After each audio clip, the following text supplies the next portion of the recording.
All right. We're going to let this thing eat. Once again, I apologize. I was not available Saturday morning.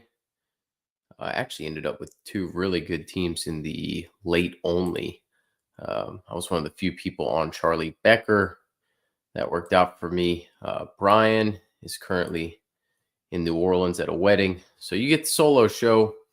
I debated not firing this thing up, but there's been a lot going on. I'm going to cover a little coaching stuff, talk about what we watched over the weekend, the playoff controversy stuff, which is mainly why I wanted to get on here and talk about this. I am not normally one to respond to any commentary online specifically, but ultimately, the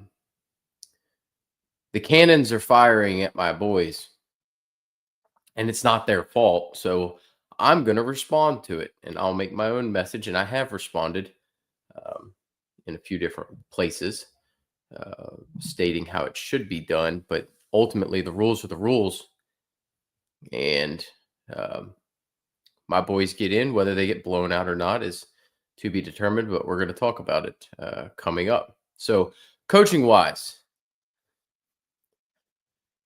Virginia Tech, man.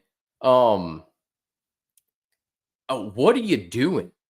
Like, James Franklin was a fabulous hire. I fully will say that. I will go to my grave saying James Franklin to Virginia Tech was a genius hire. But to bring Brent Pry back as a defensive coordinator is one of the single dumbest moves I have ever seen. How do you bring a guy back to be your DC who you fired as the head coach who had zero ties to your program? Like, it makes no sense. They didn't like him in the first place. That thing could go south in a hurry. So that's just asking for problems, number one. So I want to touch on this Blake Baker stuff. I've been pretty clued in, I will say. I got some people that I know. I was on that Summerall stuff pretty early. I got some contacts with the Tulane stuff, being where I am. And Blake Baker was heavily going to Tulane. It was all but confirmed from my John Summerall source that he was getting considered to go to Florida with Summerall and getting courted to leave LSU from the defensive coordinator position to take the same role under Summerall at Florida. And then he interviewed, and I know he interviewed and went to Tulane and was going to take that job. And then LSU came in with the bag and gave him $3 million. Now the difference is getting $3 million. He's going to end up getting paid more as a defensive coordinator for LSU than he is going to get paid as a head coach at Tulane. Hence, he ends up staying as the DC at LSU and not taking the head coaching job at Tulane. Other news, I will say the shocker of the week for me was Kentucky grabbing Will Stein from Oregon. I legitimately thought that Will Stein was going to take that UCLA job. He's a West Coast guy, but I think it's a genius move. Similarly, you get Tosh Lupoy going to Cal. I think that's a genius move on their part. Oregon coordinators moving is a smart move on teams that were able to suck those guys up. I don't know that Kentucky grabbing Stein is any worse position than they would have been if they had grabbed Summerall. In honesty, Summerall is a great coach. Will Stein, great coach as well.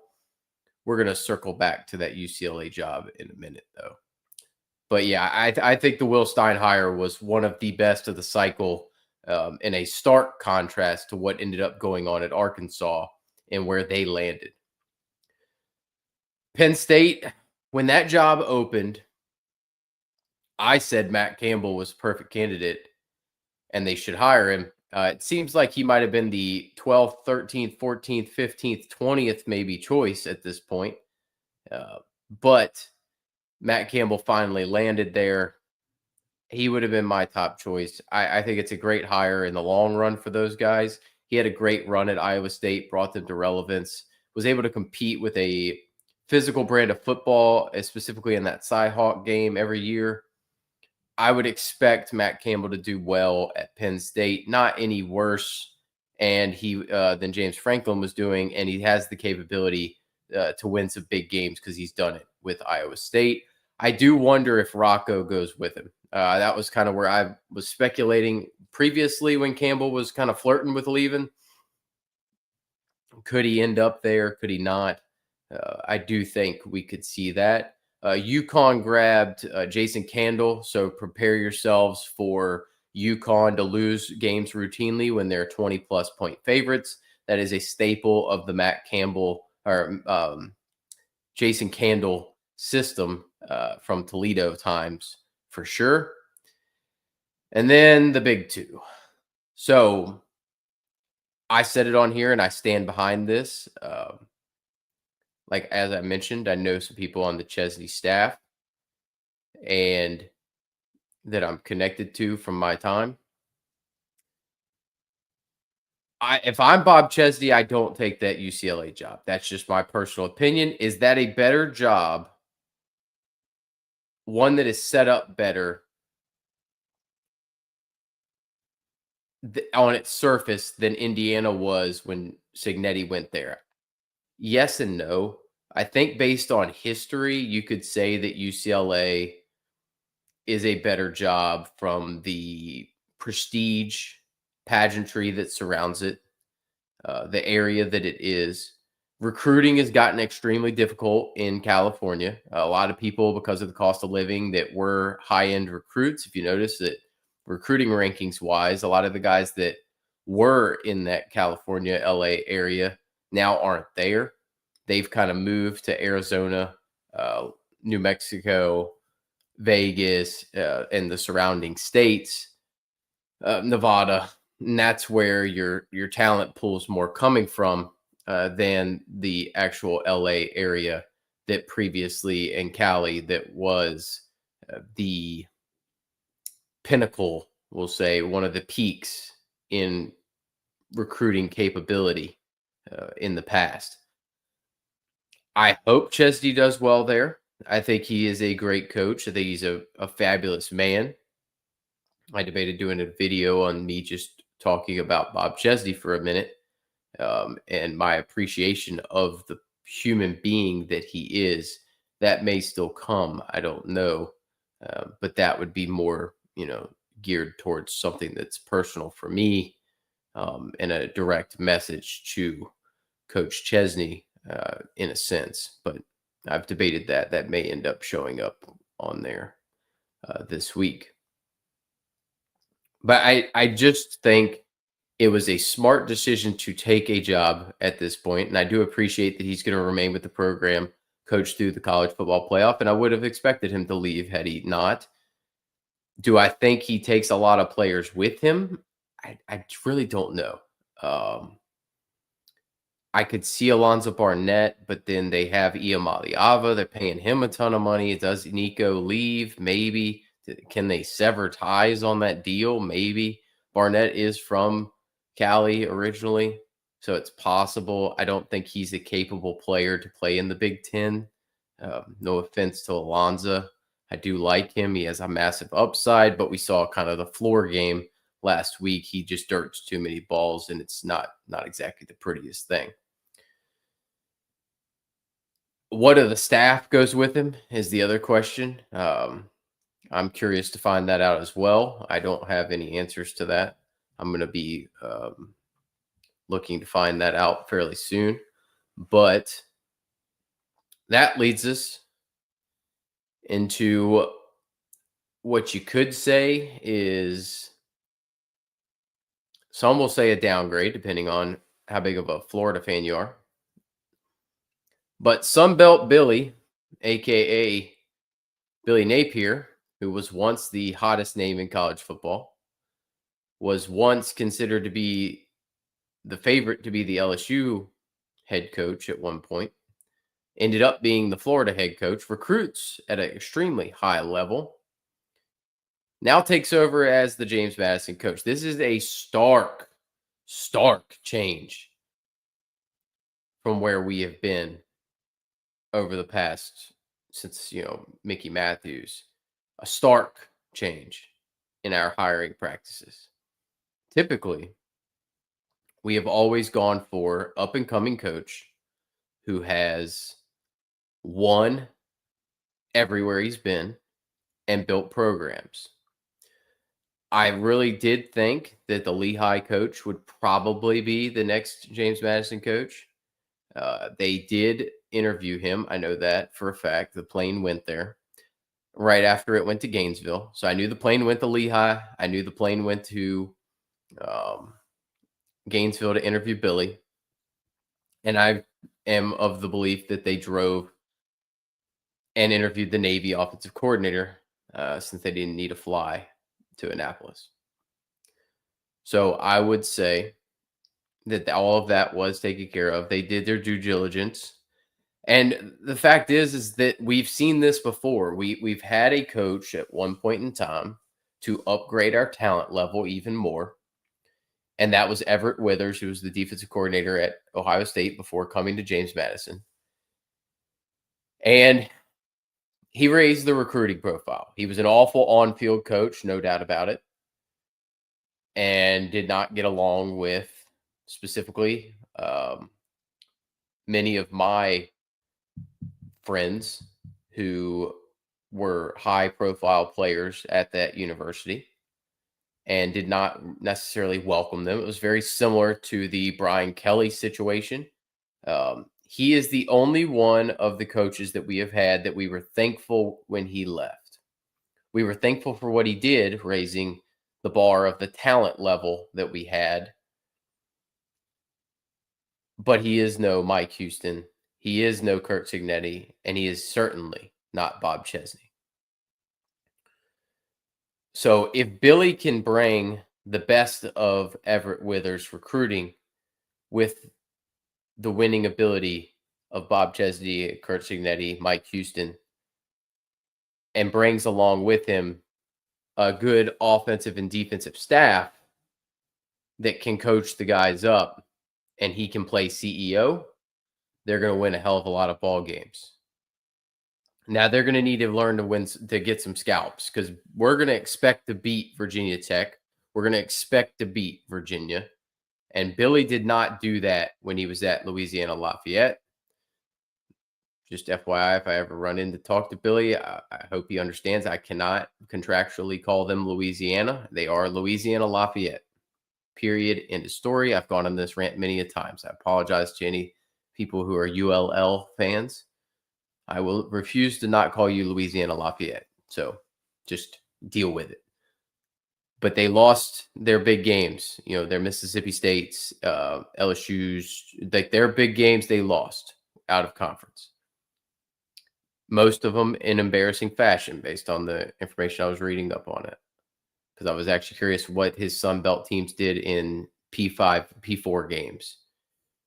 He's going to need scalps. We expect scalps. That's where this program is. This program expects to beat the North Carolinas of the world, the Wake Forests, the Virginias, the Virginia Techs, the Marylands. You know, we expect to be able to live and be close to a Louisville, even with a quarterback with 50% of his capability at that point, and half of our team missing due to injury, and a lead at 14-6 in the third quarter that everybody seems to want to complain about, which we're going to get to in a minute. Games wise over the weekend, you know, I don't think Tulane looked great. They did their job, but the fact is North Texas just turned the ball over too much. And Caleb Hawkins getting hurt kind of destroyed that team.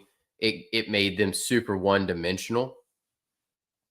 Tulane able to run the football. That's all they're going to need to be able to do. They're honestly going to get blown out by Ole Miss again. That was not a particularly close game the first time. Retzlaff does not have the capability to put the team on his back. He wasn't particularly adept when he was at BYU, and he's not particularly adept here either. I mean, look at what he did against North Texas. North Texas is not a good, very great defense. It's a defense that gave up 63 to the only other great team that they faced. And he went 13 of 22 for 145. So it's just not going to get it done, especially when they take on Ole Miss. They're going to get absolutely mollywopped. I'd be happy to play them. They could have just put the two G5 teams playing each other as a play-in game, and I would have taken it.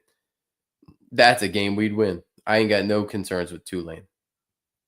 North Texas wise, I thought Miles Coleman played very well.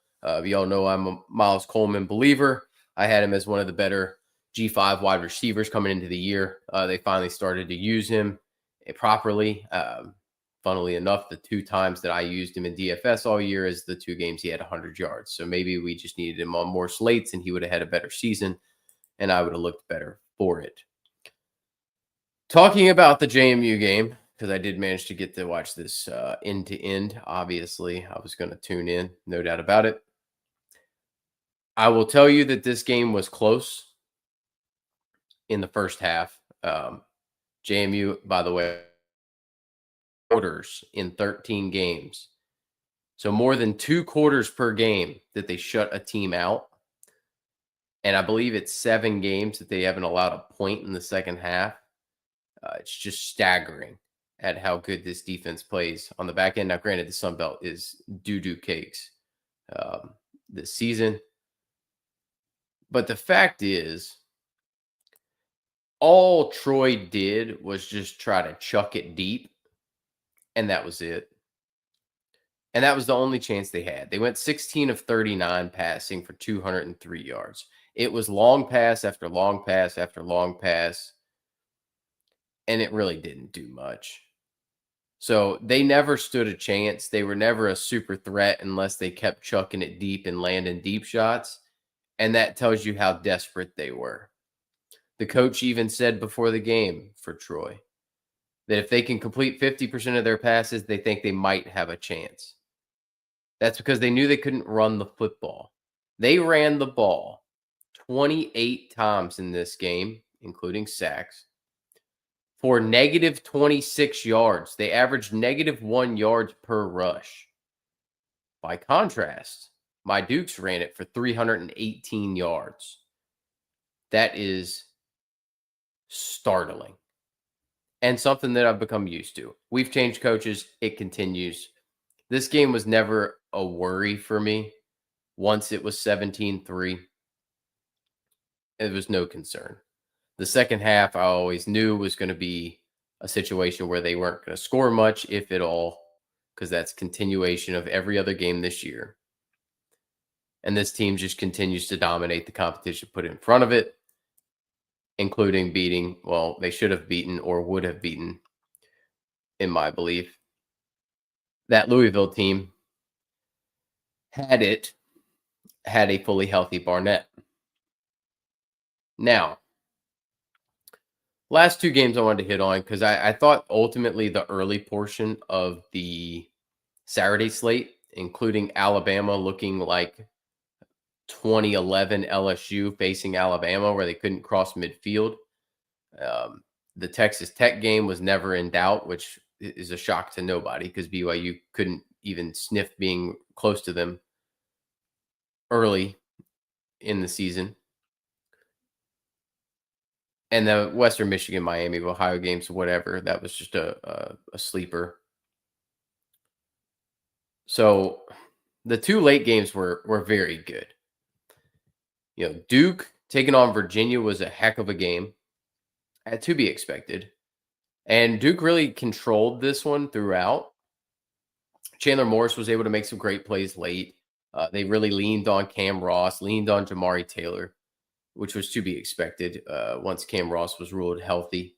Trell Harris got banged up in this one with that hyperextended knee. There was a lot of calls that went Virginia's way, let me tell you, because that guy going out of bounds and coming back in was questionable as be.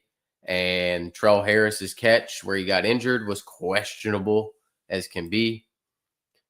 You know, Darian Mensah played well. Nate Shepard played well. Cooper Barkate was rolling. Like, the guys looked good. And I was somewhat shocked that Duke went for it. I was a little nervous when Duke went for it for that 4th down. Jeremiah Hazley's been playing really well for them. And them getting that touchdown, combining it with the 15-yard penalty, which is something I hadn't seen before, that 15-yard penalty being enforced and pushing Virginia back to the 40. Now, granted, who knows what the heck Virginia was even thinking in overtime. Like, just hand the ball off and get warmed up here. But Chandler Morris, man, what are you doing? Like, Virginia, that was a game where I would have been happy if Virginia won, because I would have been happy for Virginia. Um, I've always been a Virginia fan to an extent since George Welsh and the Barbers, Herman Moore, Anthony Poindexter. But what could be mad if Duke won that game? And there was zero chance Duke was ever going to get in to that college football playoff, because they are, I mean, they've lost some, they got smoked by Tulane. So they did not deserve a bid whatsoever. If you're saying that no G5 team should be in, period, then you definitely can't say that Duke deserved to be in at any point, because on a neutral field, every ranking system says that JMU is a favorite over Duke, and it's not close. Then we had Fernando Mendoza just going haywire, which people saying he won the Heisman with that. Like, what the world are y'all talking about? The man threw for 222 yards and a touchdown with an interception. Him and Sand both looked like crap all game. Mendoza looked awful in the pocket.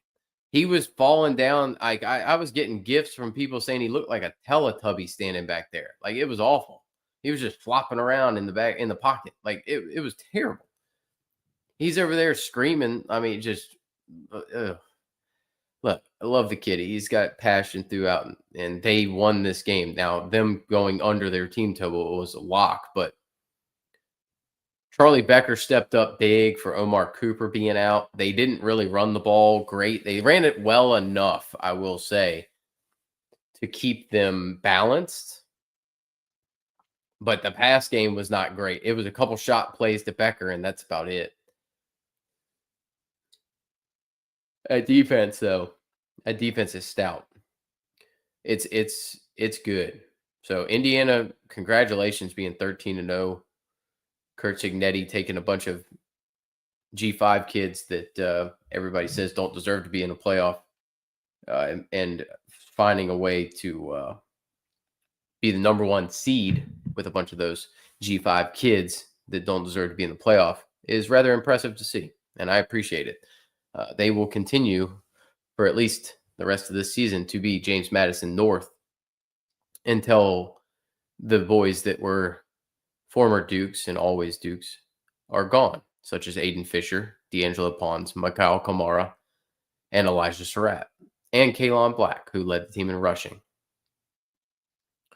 Ohio State-wise, Ryan Day, what the frick were you doing? Just turn around. You got Bo Jackson, man. Turn around, hand the ball off. Bo Jackson. Bo Jackson gets. CJ Donaldson didn't even have a carry in this one. I don't know what was going on there. You got 4th and 1. You try to QB sneak it, which you don't ever do with Julian Sand. He falls down, loses his footing. Just turn around, hand the ball off, sir. Snap it back there. Like, go Wildcat if you need to. Get Donaldson and Bo Jack back there in a Wildcat and hand the ball off. Or, I don't know, just throw the ball up for Jeremiah Smith before the last play of the game, because he ended up catching that ball. And I actually half thought that the officials were going to end up calling a unnecessary roughness penalty at the end there, because they drove Jeremiah back like 10 yards and dumped him. And it wouldn't have put it past me to see the Big Ten make that call to try to let Fielding get a shot at a field goal after he whiffed on a chip shot of a field goal. That was embarrassing. Ryan Day played like his butthole was clenched the entirety of this game. Just the weakest of play calling. So we didn't even touch on Brian Hartline going to South Florida, but I don't know what the deal was with that.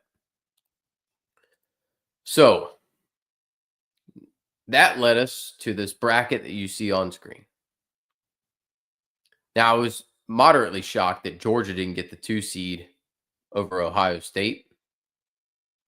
I really did think Georgia would get it. I really did think that this was going to be Georgia 2, Ohio State 3, but SEC bias, you know.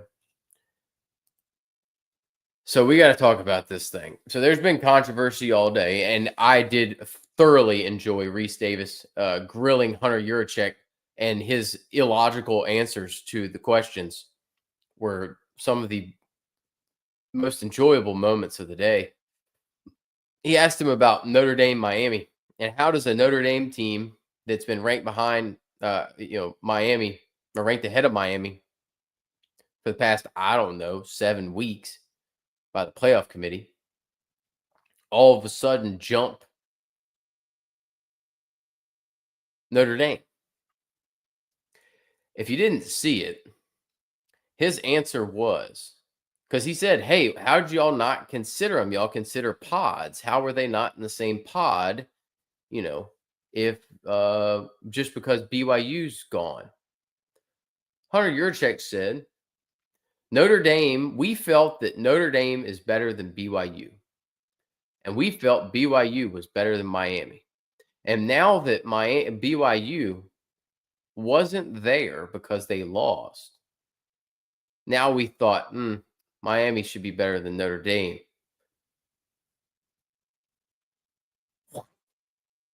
You talk about these pods, and then you want to say, yeah, so we didn't consider them against one another because we thought Notre Dame was better than BYU, and BYU we thought was better than Miami. But we think at the end of the day that Miami is better than Notre Dame. Now I'm far from an advocate for Notre Dame in this situation because I don't like Notre Dame at all. And I think they should join a conference and yada yada yada. But I do understand why they're not in a conference. It goes back a long way to the Big Ten and some very nasty things that were done.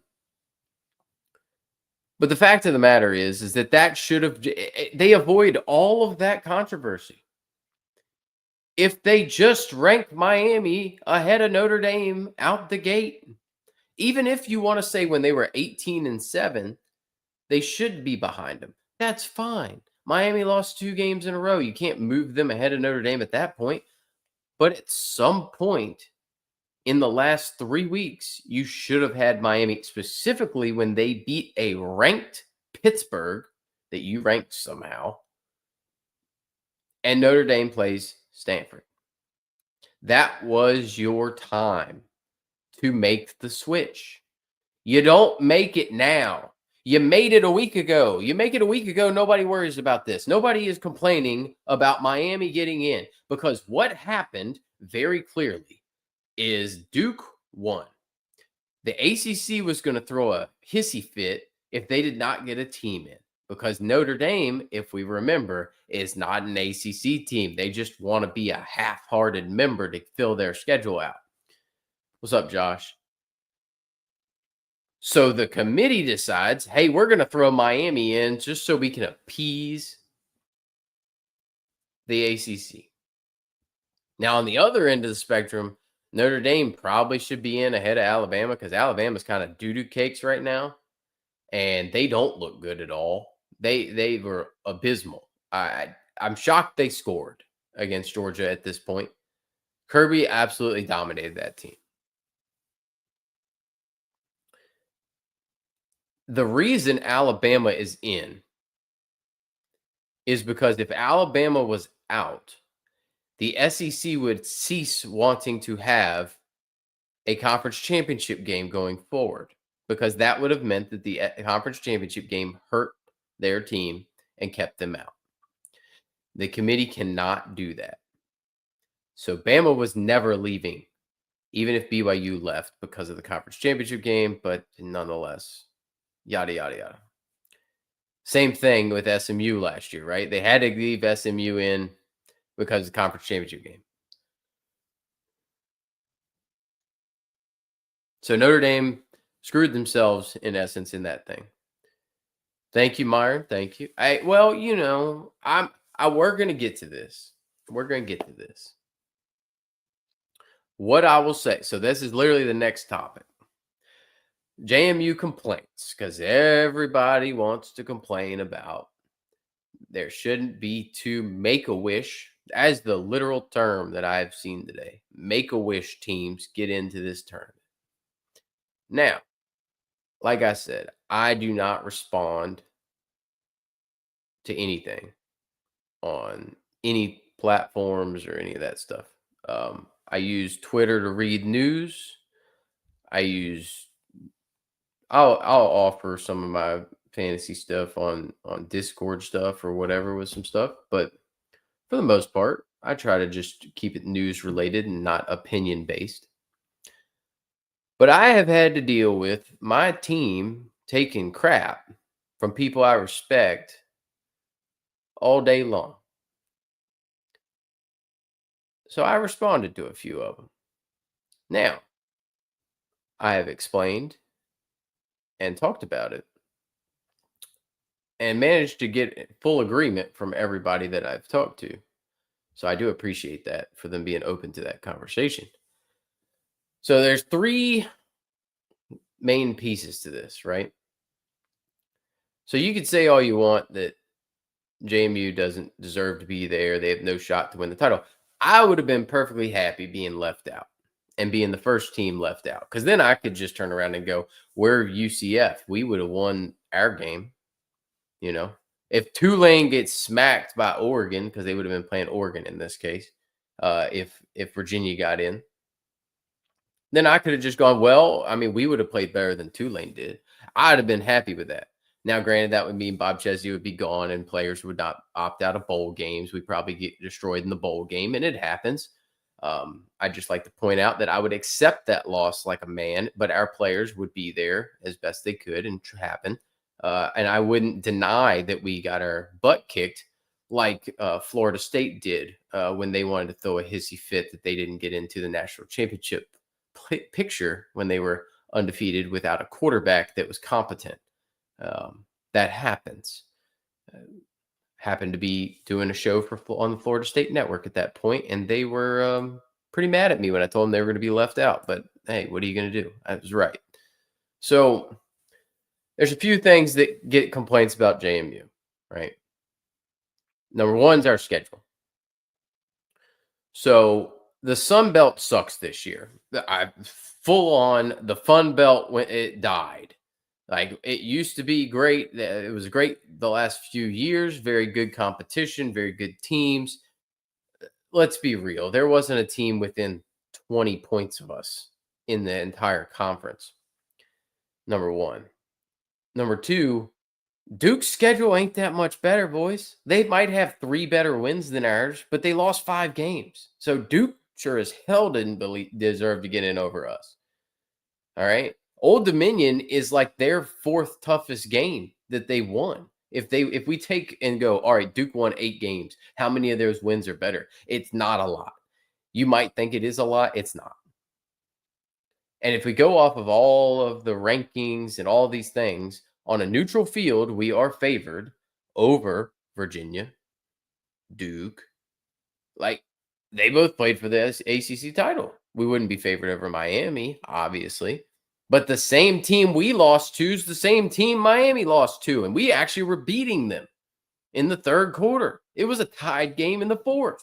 It was 14 all. They ripped off 2 touchdowns late in that game. One on defense and one long run for Isaac Brown. I'm not ashamed to admit Isaac Brown's one of the best running backs, and he's the best running back in the ACC. Okay. Like, yes, of course he ripped off a long one. It happens. But you can say, all right, you need to go schedule better opponents. UVA ain't going to schedule us. Virginia Tech's not going to schedule us. We played them 3 times, like between the 2 of them in the last 20 years. They're going to go schedule William and Mary. They're going to go schedule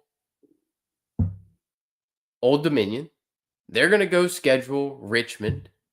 They ain't playing JMU. It's gone back since I was there. They will not play us. Why? We've won 15 straight games against teams from Virginia. We beat Virginia the last time we played them. We beat Virginia Tech the last time we played them. Those teams don't beat us. They have no upside to play James Madison. There is no upside for these other teams that are Power 5 teams in the ACC to play them, because they are rent-a-wins or teams that are going to lose, and their coach is going to end up getting canned because they lost to an in-state team. Now you got to recruit against us. That's the problem. So all of those kids in Richmond, where I grew up, are gonna go and play for the team that wins. They're not gonna go play for freaking Virginia if they lose by 20 to JMU. Why would you go play for that team? All right, cool. I'm gonna go suck in the ACC. Like, awesome, man. Like, that's not how it's gonna work. Now, granted, Virginia's on the up and coming, but if you're still worse and you're not the best team in Virginia, they're not going to play there. It's like Virginia Tech. Virginia Tech kept playing Old Dominion. Luckily for them, Old Dominion sucks 90% of the year, but they kept losing to Old Dominion. So cool, you're playing Old Dominion trying to get your recruiting profile, and Virginia beat you up, and then you lose to the team that you should be killing by 30 every year. It's embarrassing. Virginia Tech's an embarrassment to that state and an embarrassing program that people think is good. It's not. The best picture of all time is Frank Beamer. I want to frame it and put it behind me. If I didn't get this thing behind me, I'd get the Frank Beamer thing. It would be Frank Beamer with his arms raised and he's cheering that they were going to overtime 0-0. It's an embarrassing moment. Love it though, because they suck. Hate Virginia Tech. Virginia, not so much. I love Virginia. Campus is beautiful, but still. So speaking to the automatic qualifiers, the system screwed them. All right.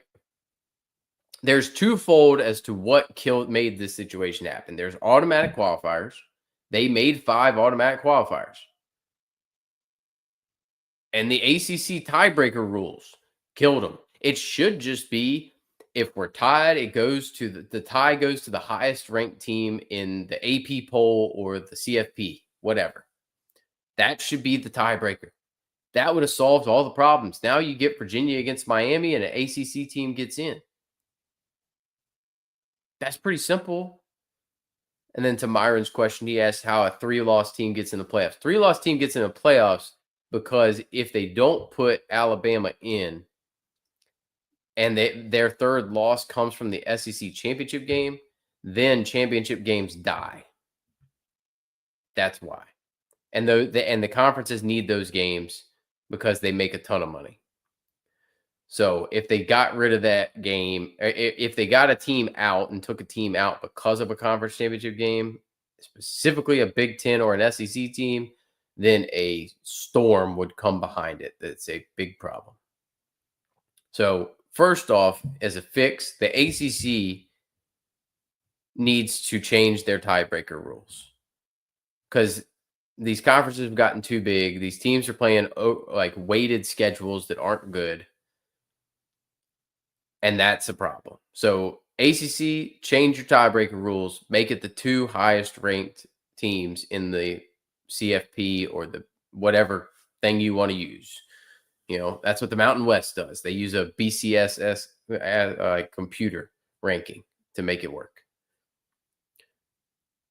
The next part that they messed up with is these automatic qualifiers because Duke bit them in the butt. And the automatic qualifiers should not have been the P4 gets 4 automatic qualifiers. They did it right and said it should be the 5 highest ranked champions. That was correct. They just didn't think, A, that the Pac-12 was going to blow up, and B, that the ACC was going to then tank itself somehow this season. In reality, what they need is for the rules to be in the 12-team playoff, there is only one automatic qualifier. Because Nick Saban said it. Everybody's trying to say, oh, it needs to be the 12 highest ranked teams, period, end of story. And then Nick Saban said the smartest thing that he said all day today, which is, then what the heck is the G5 teams playing for? You got to give them a bone here, man. Like, you don't know if any of these teams are good because a lot of these good teams don't get to play anybody because they won't let them play anybody. Tulane was fortunate they're able to schedule Ole Miss. But if you really wanted to make it that way, that's fine. But the only way you can make it that way is to ban all P4 teams from playing any FCS team. They must mandatorily play at least 3 G5 teams. That's the only way that you get the capability for that to work, because now these G5 teams have a chance to schedule the P4 teams. That would work. Otherwise, in reality, you have to mandate one auto qualifier spot every year. And that one auto qualifier spot goes to the highest ranked G5 team. If it's a 12-team playoff, it's the highest ranked G5 team. The other 11 spots are CFP ranked 1 through 11, and that's your 1 through 11 seeds, with the 12 seed being your one auto queue from the G5. That's it. I'm perfectly happy with that. I am perfectly happy with that situation, and I would have been perfectly happy getting left out in that situation. But that's not the rules that's currently constructed. Y'all didn't think this would happen. Y'all didn't think the ACC was drunk enough to do something this stupid, but they are. And that left us in this situation.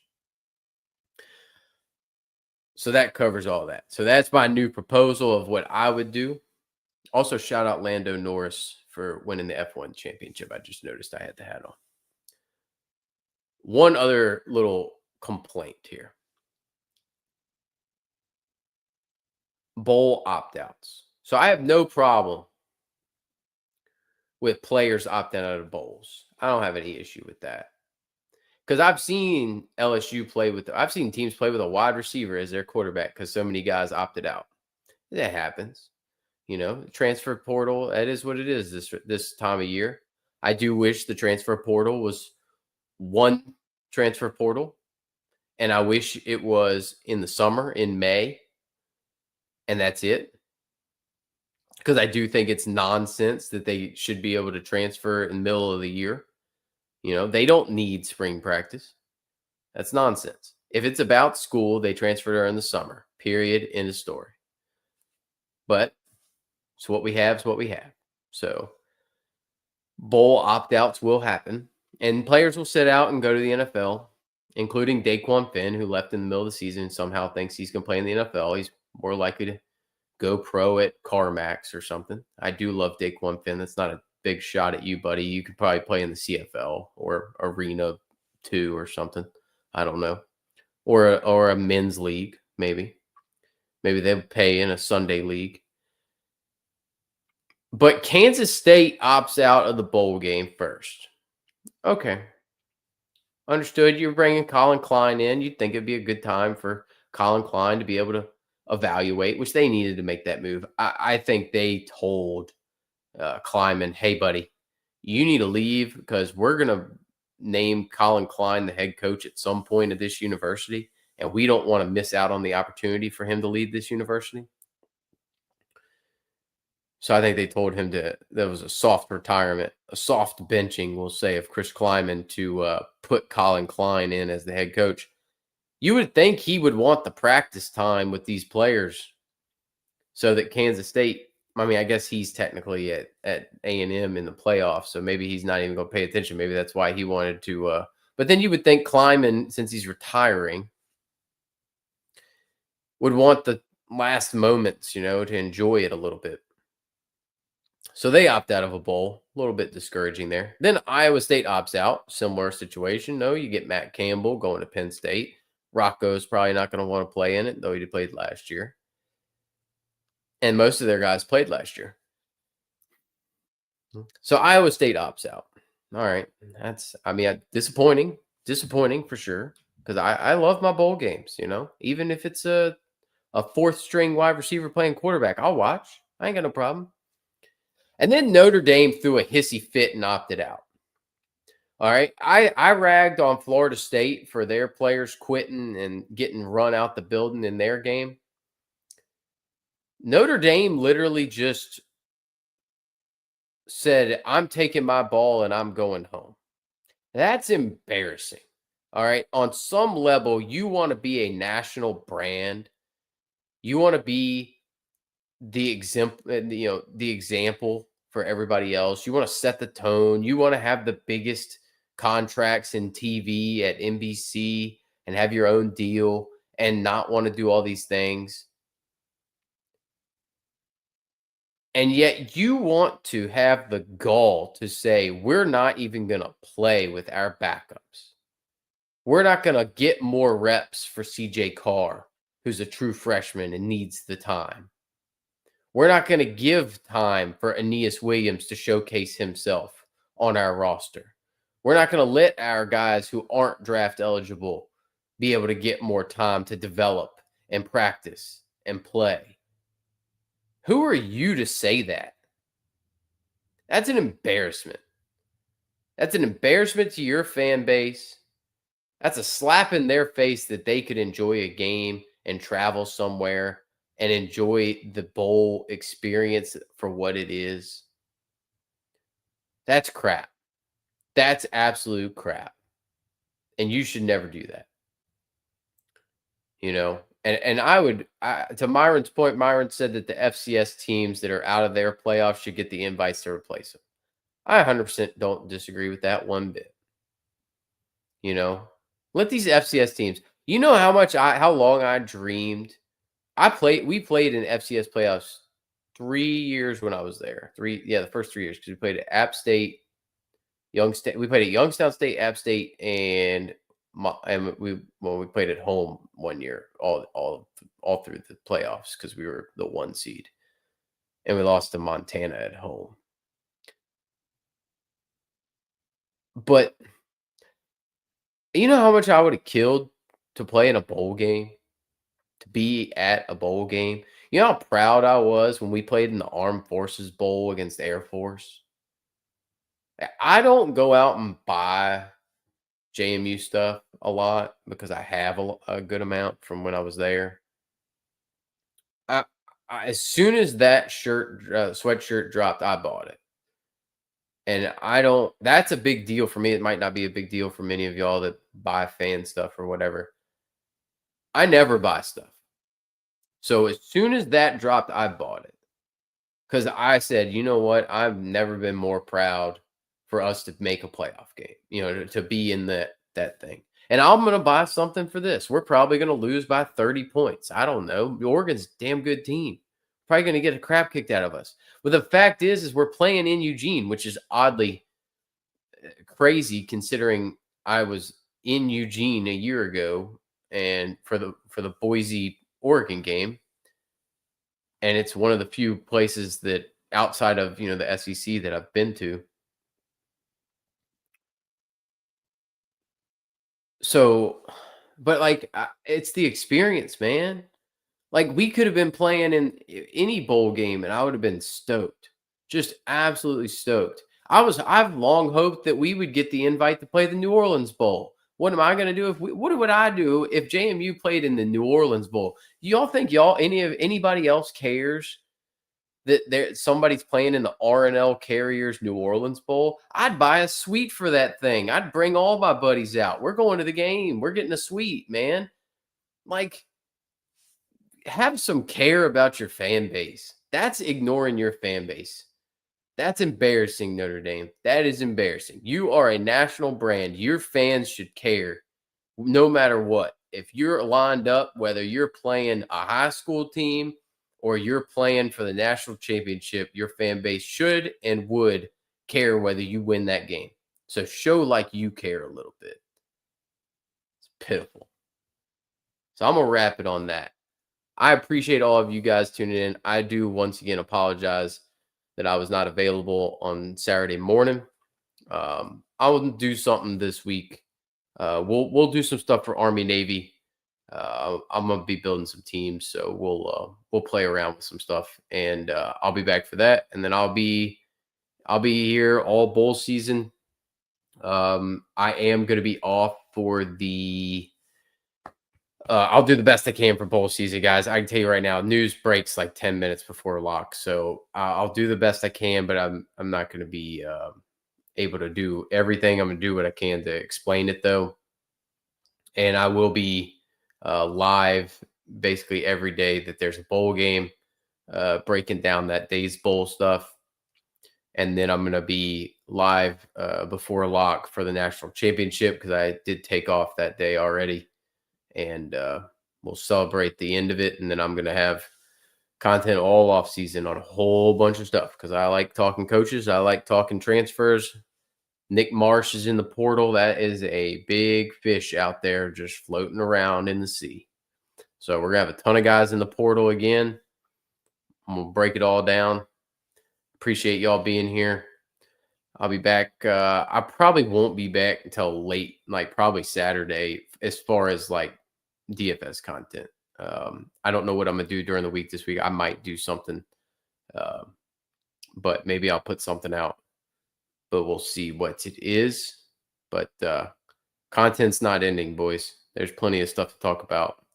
We have to start getting ready for next season. Start ripping all the conference previews and figuring out where these guys are landing. Start figuring out who the next big things are. So we're ready to roll and keep winning. We got plenty of time, though, bowl season, to rip some games. So y'all have a good evening. I will see y'all very soon. And hopefully